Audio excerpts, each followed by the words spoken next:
Welcome back to Boom and Bust. I'm your host, Tony Clement, here with Tristin Hopper. He is a journalist at the National Post.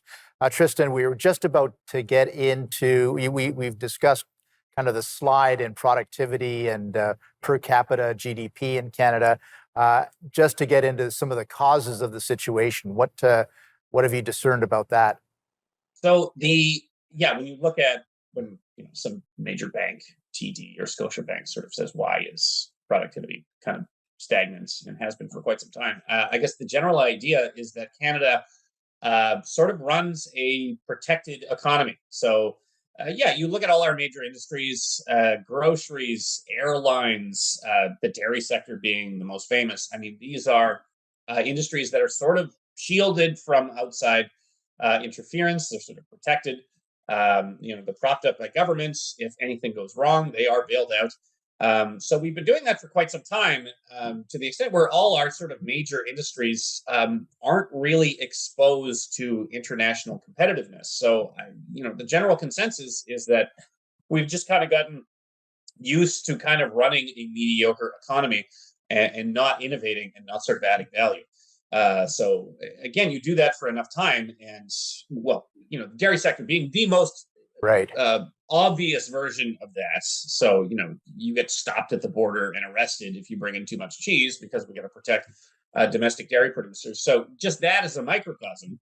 Any sort of dairy sector analyst will say, oh, yeah, the inefficiency on Canadian dairy farms is unlike anything we see in the rest of the Western world. Just lack of innovation.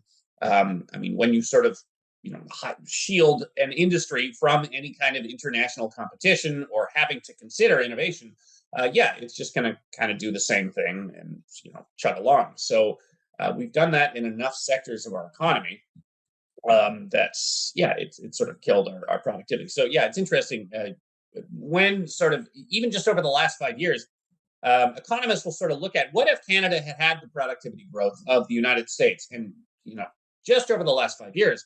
And they're saying if it had, we would have seen an extra $4,000 to $5,000 each. Wow. So this happens so slowly, you don't really notice until something massive happens, and you're suddenly like, well, we're Canadians. We used to be unbelievably rich as compared to everybody else. Now we're just kind of mediocre rich. And Right. by the year 2050, you're going to have European tourists showing up, and their exchange rate's going to kick. So it's sort of an interesting trend in that it happens so slowly you don't realize. Well, generationally you realize. Right. As a Yeah. millennial, I think millennials realize it, and Gen Zers realize it now. That's part of the life that they're approaching. Is it not? Yeah, especially now. That's why everybody's so angry all the time. Is that you get to once you're pushing 40, you can look back and say, well, when my parents were pushing 40, they had home and stability. I'm doing, I've got a better paying job than my parents, and I'm still getting screwed on all these fundamentals. For what reasons? But anyway, that's kind of a housing issue, which again is peripheral to all this. So we're making less money, and then shelter got unbelievably expensive on top of all this. Right. And you mentioned the OECD earlier, the Club of Advanced Economies, as you put it. And so presumably we're not comparing well today, tomorrow, next year, next decade with that group, right? That's right.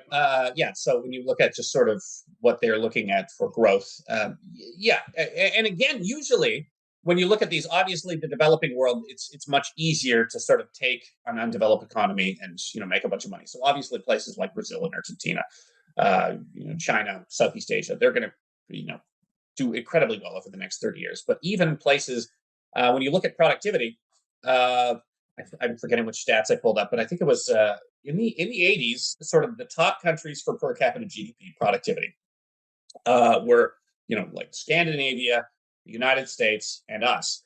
And then when you look at the OECD projections for 2050, it's all of those countries are still in the top spot, but Canada's been boosted down to number 15. So this isn't some malaise that's sort of affecting the rest of the developed world. They're still able to grow their economies and increase the individual share of the wealth. But something is uniquely wrong with Canada in this regard.